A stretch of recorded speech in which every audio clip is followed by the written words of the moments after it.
ভাইকে হত্যা করবে খুনিরা।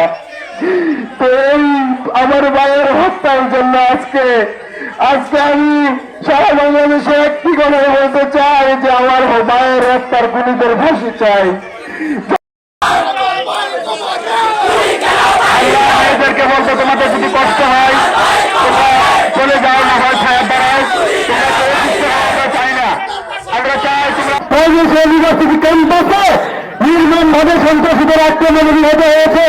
আজকে মিলনে ইউনিয়নবাসীর পক্ষ থেকে আয়োজিত এই বিক্ষোভ সমাবেশ থেকে হত্যাকাণ্ডের তীব্র নিন্দা ও প্রতিবাদ জানাচ্ছি।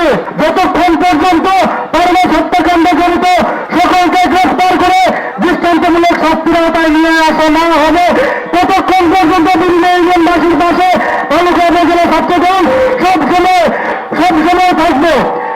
বিনা দোষে আমার ছেলে কোনো দোষ করে নাই, আমি ওর সন্তান দরকারই নাই, আমার ছেলেকে হত্যা করছে।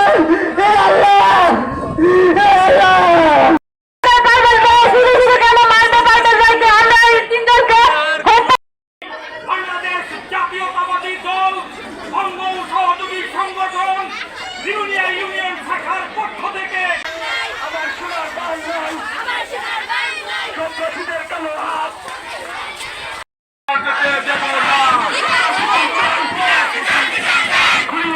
আমার সোনার ভাই নাই, আমার ভাই মরল কেন?